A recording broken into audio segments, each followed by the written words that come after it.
El gobierno de Venezuela agradece con mucha emoción el brazo caritativo de ayuda que el gobierno de Irán le está tendiendo. El gobierno iraní, como un gran gesto de caridad, le envía suministros médicos para que los venezolanos puedan enfrentar la crisis médica del coronavirus. No solo eso, también le ha enviado 5 barcos repletos de gasolina para que el pueblo venezolano deje de sufrir la escasez del combustible y deje de sufrir ante las sanciones de Donald Trump. El gobierno venezolano está profundamente agradecido y ambos países dicen que este hecho hizo fracasar las presiones de Estados Unidos. Soy Roberto Lamadrid y esto, Detrás de la Razón. Preguntemos. Abrimos pues nuestro corazón, nuestro espíritu fraterno al pueblo hermano y heroico de Irán. Nuestro gobierno, nuestras revoluciones, nuestros pueblos. Ahora estamos aquí para frenar, porque esa es una de nuestras tareas, frenar la locura imperialista, la pretensión del imperio yanqui de controlar el planeta, algo que ya es imposible, pero es una amenaza para los pueblos del mundo.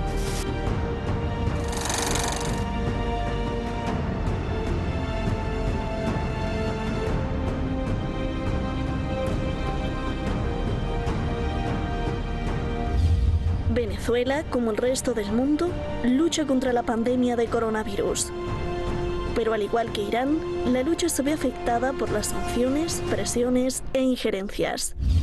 La campaña de presión se está librando para asegurarse de que todos reconozcan que ayudar sería una transacción muy peligrosa. Sanciones al comercio, sanciones a transacciones financieras, sanciones al sector petrolero, minero y de transporte. Sin embargo, para hermanos, no hay excusa que valga. El gobierno de Irán extiende su mano hacia Venezuela. Llegan cargamentos de ayuda humanitaria al país bolivariano. Precisamente en momentos de pandemia hemos visto precisamente florecer esa geopolítica que acusara el presidente Chávez y que ha propulsado el presidente Maduro. Ya Estados Unidos no domina el mundo, que Estados Unidos no puede decir a los países qué tienen que hacer y no, que son los gobiernos soberanos que toman decisión de manera que quieren y con los países que quieren.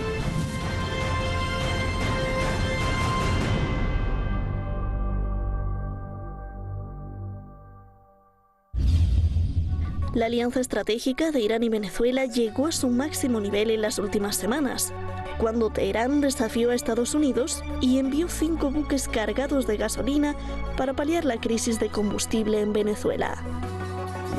آمریکایی‌ها حتی در تجارت معمولی بین ما و یک کشور دوستمون میخوان تو اینم دخالت کنن، چیزی که اصلا به اونها ارتباط پیدا نمیکنه، به هیچ عنوان به اونها مربوط نیست، با هیچ اصلی سازگار نیست، با هیچ قانونی سازگار نیست. بازم میخوان مداخله کنن. Estados Unidos no soporta a los insubordinados, pero la única respuesta que pudo dar fue más de lo mismo. Más sanciones contra Irán, Venezuela o quien quiera que los ayudase. El gobierno de Irán y el de Venezuela demostraron que la unión hace la fuerza, que la unión y la resistencia son la única solución al unilateralismo opresor. Gracias a Irán. Aplausos a Irán también. Aplausos en todos los hogares. A la República Islámica de Irán. Yo viajaré a Irán a abrazarlos. Pronto estaré en Irán en la comisión mixta a firmar documentos de acuerdos en la cooperación energética, en la cooperación financiera, en la cooperación militar.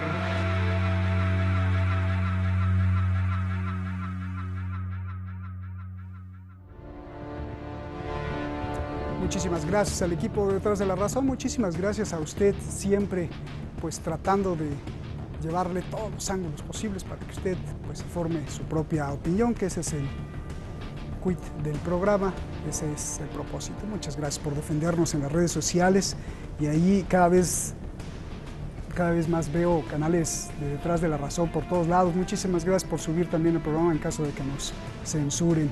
Vamos directamente con nuestro invitado que tenemos esta noche, Ángel Rafael Tortolero Leal, profesor investigador titular en la UNRG o UNERC en Caracas. Gracias, Ángel, por estar aquí. Buenas noches. A ver, tenemos muchas preguntas. Empiezo con esta. Venezuela dice que con el envío de ayuda iraní fracasaron las presiones de Estados Unidos. Explícame, por favor, esto y cómo es que fracasaron las presiones de Estados Unidos, por favor. Bueno, muchísimas gracias por invitarme a su programa. Bien, gracias. Haciendo una síntesis rápida de por qué fracasaron las intenciones, porque el imperio no parará de seguir arremetiendo contra Irán, contra Venezuela, contra Rusia, contra China y contra todos los países del orbe que no se arrodillen ante su mandato hegemónico e imperial. Entonces, bueno, han fracasado porque el señor Donald Trump, otra vez el señor Donald Trump, señaló con el dedo amenazador a Irán y a Venezuela, diciendo de que esos buques, para referirme al abastecimiento de gasolina, no iban a llegar a Venezuela por ninguna razón, iban a ser retenidos cuando no sometidos militarmente. O sea, se llegó a pensar los peores escenarios para las peores consecuencias. Yo mismo escribí un artículo alarmado pensando de que estábamos al borde de un enfrentamiento en el Caribe, porque esos buques salieron de Irán, pasaron por el estrecho de Hormuz, subieron por Djibouti, salieron el canal de Suez, atravesaron todo el Mediterráneo, salieron por Gibraltar y llegaron al Caribe. Y bueno, la única cosa que esperaremos entonces es que la confrontación sea en el Caribe. Ese es el primer fracaso. O sea, fracasó la tentativa la tentativa guerrerista del señor Trump contra Irán y contra Venezuela en este caso. El segundo fracaso es el fracaso mediático. Han hecho un despliegue mediático bestial por todos los canales, todas las corporaciones y los think tanks que tienen a nivel mundial, específicamente en Israel, donde funciona esta industria con mucha eficacia, ahí en Herzliya. Bueno, desde allí se ha emprendido toda una campaña de fake news y una campaña de posverdades para posicionar las amenazas, para justificar las amenazas del señor Trump, que no son del señor Trump, por cierto, hay que decirlo, son las amenazas del modelo neoliberal norteamericano, el que impone las corporatocracias, el que impone las corporaciones que dirigen ese país, porque esto tiene un objetivo principal que es esencialmente económico. Atacar a Irán y atacar a Venezuela significa tomar una gran parte del abastecimiento o del aseguramiento del recurso energético llamado petróleo. Pero sigamos por ahí. El segundo fracaso es allí. Queda derrotado mediáticamente porque nuevamente el señor Trump queda en ridículo. Y ya los políticos norteamericanos, que tienen la costumbre de prescindir de los presidentes como quien se quita una ropa y la pone en el cesto de la ropa sucia, idénticamente van a hacer con el señor Trump en noviembre. El señor Trump viene de fracaso en fracaso. No quiere decir que no sea peligroso. Ahora, este fracaso fue porque, ¿por qué? Bueno, gracias primeramente a la valentía del pueblo iraní, de su gobierno y de sus autoridades, sin retar a nadie, simplemente emprender la marcha en pro de ejercer su derecho a la solidaridad y al compartir entre las naciones. Tiene todo el derecho del mundo de comerciar con el planeta entero, y máxime con una nación hermana como la nación venezolana. Pues a Irán y a Venezuela nos unen lazos de amistad, más allá de los lazos comerciales, lazos de solidaridad. Somos dos naciones culturalmente, vamos a decir, un poco distantes. Una nación islámica, una nación cristiana, una nación que se comporta, que tiene un modelo político propio que han elegido sus connacionales, y nosotros un modelo político y económico propio también.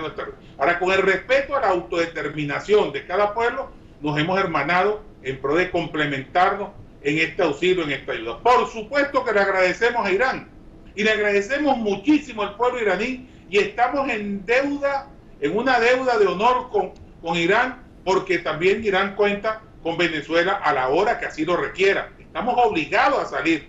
Todos los venezolanos hoy aplaudimos a Irán. Ahora, le aplaudimos es la gasolina, no es la gasolina, es lo oportuno que han sido los 5 barcos, el haber llegado en el momento más cruento de esta guerra económica, cuando nos tienen, aparte de bloqueados financieramente, nos impiden traer alimentos, insumos médicos. Entonces, encima de eso nos sabotearon nuestra industria petrolera con infiltraciones internas, que en otra oportunidad podremos hablar de ella, y nos hizo detener todo nuestro parque automotor. Venezuela e Irán, en eso nos parecemos. Casi toda nuestra movilización nacional es en base al petróleo, en base a la gasolina, en base a los productos derivados del petróleo.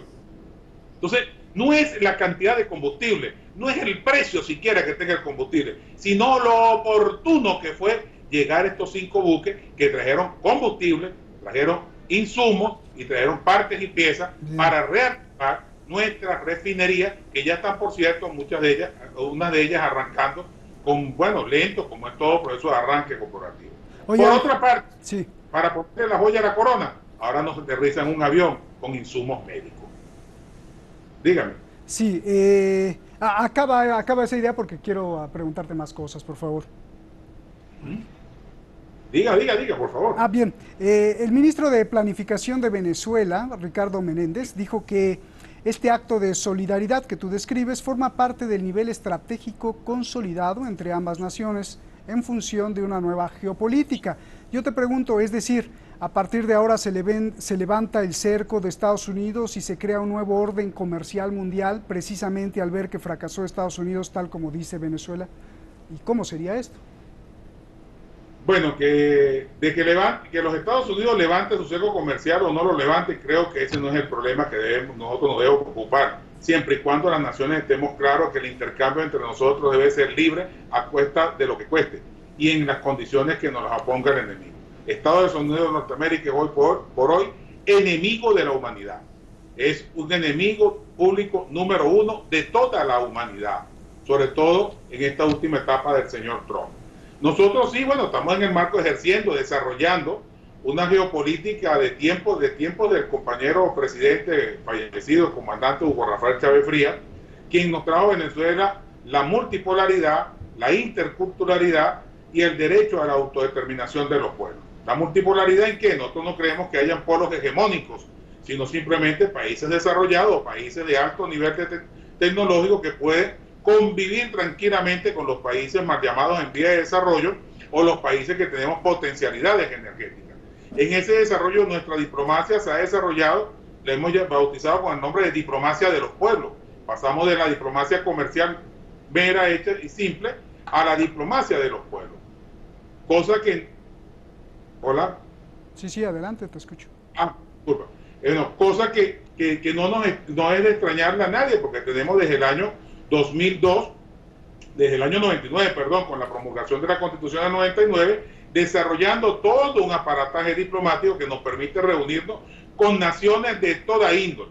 Creo que la única nación, apartando los Estados Unidos, que es reciente, con la cual no tenemos relaciones con Israel por razones obvias, por aquel infeliz ataque criminal contra la Franja de Gaza en el año 2006, el presidente Chávez decidió romper relaciones de toda índole con Israel. Pero de resto tenemos relaciones con el mundo entero, de manera directa con embajadas residentes o de manera indirecta con embajadas concurrentes, pero en todo caso relaciones diplomáticas. Eso nos ha permitido abrir caminos muy grandes para la comercialización y para la sostenibilidad. Irán para nosotros es un hermano, un país hermano, un hermano mayor con el cual contamos para seguir abriendo el horizonte. China es para todos el gran padre. China tiene una política exterior no invasiva, no restrictiva, no obligante de ninguna razón, simplemente intercambia comercialmente con el mundo. Rusia, otro tanto, que nos ha ayudado muchísimo en este transitar, sobre todo en el concierto de las Naciones Unidas. Pero quiero decirte, el panorama internacional va a cambiar a pesar de los Estados Unidos y sobre todo ahora, en este tiempo de post-pandemia que aspiramos a vivir prontamente, porque todavía estamos atravesando la época de la pandemia del COVID-19. Bien, hay preciso hace unas semanas China pues puso miles de soldados sobre territorio que todavía no está en la India. Bueno, pero ese será tema de otro. Yo te pregunto, estimado Ángel, a ver, el presidente Nicolás Maduro dijo que viajará a Irán para firmar acuerdos de cooperación energética, financiera, militar, agrícola, tecnológica y de salud. Pregunta, ¿cómo responderá Washington, sobre todo al ver un acuerdo militar entre Irán y Venezuela? ¿Y para qué sería ese acuerdo militar, por favor? Primero, que un acuerdo militar no es para la guerra, es para preservar la paz. Tenga usted la plena seguridad. El único país que tiene acuerdos militares para imponer la guerra son los Estados Unidos de Norteamérica, que nos han traído aquí al vecino, a nuestra hermana Colombia, el territorio de Colombia, nos han traído 14 bases militares y ahora 800 expertos en matar, asesinar y devastar pueblos enteros, pues son 800 expertos asesinos, así los llaman ellos expertos, nosotros les decimos asesinos, además de todo un mercenariado, una cantidad de mercenarios que han traído del mundo entero para preparar tropas y combatir presuntamente el narcotráfico. Cosa extraña, ¿no? 16 bases militares no han podido contra el narcotráfico en Colombia y ahora traen un refuerzo adicional. Ya tenemos información que son para que seguirnos mortificando y atacando por la frontera al territorio venezolano. Nosotros estamos muy bien preparados. En el caso de un acuerdo militar con Irán, como el que tenemos con Rusia y como el que tendremos con la mayor parte del planeta, no significa que vamos a hacerle la guerra absolutamente a nadie, es simplemente para protegernos. Ese es el sentido que tiene un acuerdo militar entre nuestras dos naciones. No olvidemos que Irán, y aquí vale la pena recordar a ese mártir valiente, Soleimani, quien fue asesinado por el gobierno norteamericano y fue asesinado justamente por el éxito que había tenido en el combate contra el Daesh y contra las tropas mercenarias en territorio de Irak. Por eso es que lo asesinan, no lo asesinan por otra cosa. Además, creyendo que asesinando a nuestros líderes van a callar las voces de los pueblos. Nuestros pueblos están despiertos, hermano. Aquí no hay vuelta atrás. Tanto el pueblo iraní, el pueblo venezolano, y puedo decir además, el pueblo brasileño, uruguayo, colombiano, el pueblo, los gobiernos tal vez estén caminando en otro sentido y a favor de eso que llamó un presidente circunstancial que tuvo alguna vez en Perú, que dijo que los latinoamericanos éramos como perritos sobre la alfombra para el imperio norteamericano.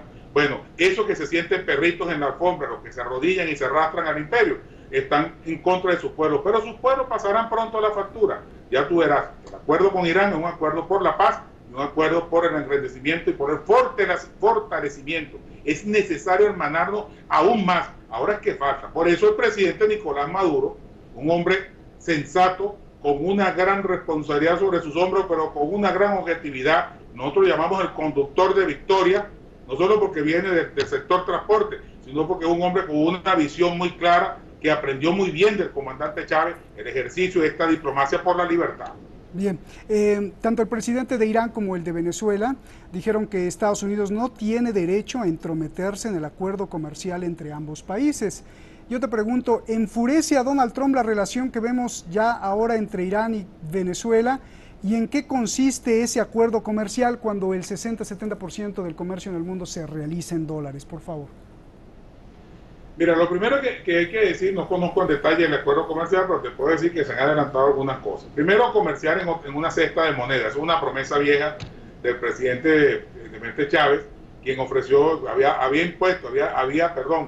convocado a la humanidad a crear una cesta de monedas. Quiere decir eso, comerciar en divisas convertibles de todos los órdenes para quitar la hegemonía al dólar. Ya, por cierto, el dólar va perdiendo terreno, pues entiendo que Rusia y China están comerciando en su propia moneda.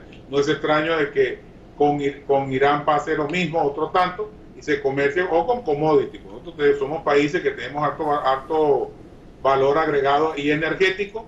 El caso de Irán petróleo, el caso de otro petróleo, diamante, oro, coltán, bueno, y para eso ustedes contar que también son productos que son commodities con los cuales se puede pagar, se puede comercializar independientemente del dólar.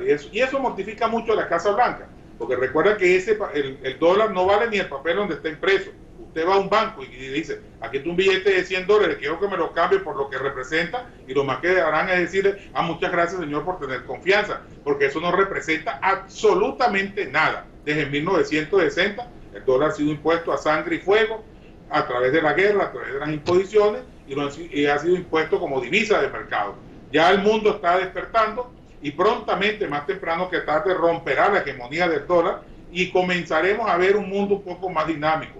Están las nacientes monedas virtuales y otro tipo de mecanismos de carácter económico que permitirán que fluyan los mercados más allá de las imposiciones norteamericanas con sus sanciones injustas, ilegales y criminales en todo caso.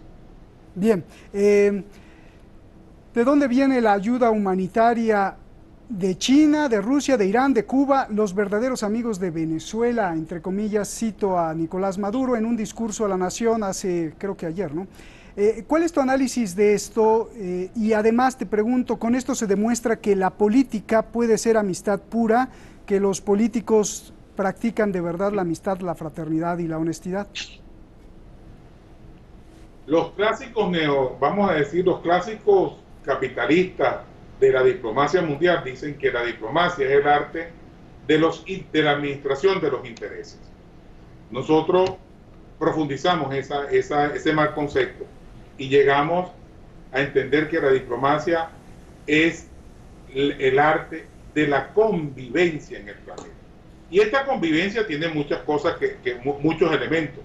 Uno es los intereses comerciales, indudablemente los intercambios comerciales son muy importantes para las naciones, pero también la solidaridad, la hermandad, la fraternidad, el intercambio cultural, el respeto a la identidad, la autodeterminación, que lo he repetido muchas veces, el derecho que tiene cada pueblo a hacer como quiera, como bien le venga. Nadie puede negar que Cuba es ejemplo en el mundo de lo que significa solidaridad. Ayer nomás llegaron a Cuba 30 y tantos médicos y profesionales de la salud que estuvieron metidos en el norte de Italia, en la región de Lombardía, o sea, en Milán y Venecia, donde el COVID-19 devastó esa población. Y ahí estuvieron estos médicos sin cobrar un centavo, sin hacer ningún negocio. Y esas cosas no tienen precio. Y lo hace Cuba. Cuba la asediada, la bloqueada, la impedida para comerciar, la que ha pasado 60 años resistiendo. No es mentira que nos llegó ayer un avión desde Irán cargado de insumos médicos también. ¿Cómo no agradecer eso? ¿Cómo entender? Mañana nosotros, más allá, como te dije al principio de la entrevista, más allá del dinero que pueda costar eso, porque puede costar $1, o puede costar €1, o un rublo, o puede costar todos los millones del mundo, pero jamás se podrá pagar la oportunidad, el llegar en el momento justo y a la hora indicada y por las razones de vida. ¿Ya? Irán no nos está trayendo ningún veneno, nos está trayendo esperanza y fe, y ahora que la estamos necesitando la recibimos con mucha humildad. ¿Cuáles son los verdaderos amigos? Los amigos se miden en la desgracia, decimos en Latinoamérica. Cuando usted está en desgracia, cuando usted está en graves problemas, usted sabe quién es su amigo, quiénes son los amigos. ¿Quiénes son los amigos? Aquellos que materialmente auxilian, pero también los que espiritualmente se conduelen contigo y te acompañan en el momento de dolor, en el momento de sacrificio. Bien. Esa es la diplomacia bolivariana, una diplomacia del amor, de la paz, de la amistad, del entendimiento, de la solidaridad y de la complementariedad, del intercambio justo entre las naciones. Muy bien, pues te agradezco mucho, Ángel Rafael Tortolero Leal, profesor investigador titular en la UNERC allá en Caracas. Gracias, Ángel, un abrazo, muchos saludos. Igualmente, muchas gracias a usted. Siempre ante la tormenta, pues hay ideas y brillos de la inteligencia humana, que es muy bonito. Mire, en Nueva York pasa algo muy curioso. En vista de que aún no hay una vacuna contra el coronavirus, en varios hostales y estas famosas habitaciones que se rentan para los viajeros llamadas Airbnb, se pone el letrero anfitrión inmune. ¿De qué se trata esto? Mire, Martin Eaton, un dueño de estas camas y habitaciones para viajeros, se hizo la prueba para saber si tenía anticuerpos contra el coronavirus después de haberse enfermado. Y salió que sí tenía anticuerpos contra el coronavirus. Entonces se le ocurrió poner en su anuncio que tiene, en el anuncio de hostal y de camas, se le ocurrió poner un anuncio de que él tiene anticuerpos y le está dando mucho resultado. Muchos clientes le están pagando por su habitación. Su idea fue que si vas a tener que alquilar una habitación en Nueva York, es mejor quedarse con alguien que tenga anticuerpos contra el coronavirus que con alguien sano que aún no se haya infectado. Aunque la ciencia no ha comprobado que un enfermo curado ya no se pueda volver a contagiar, esta propuesta de Martin parece que podría ser la vacuna natural para volver al comercio y a la confianza en todo el mundo. Mire usted, buenas noches.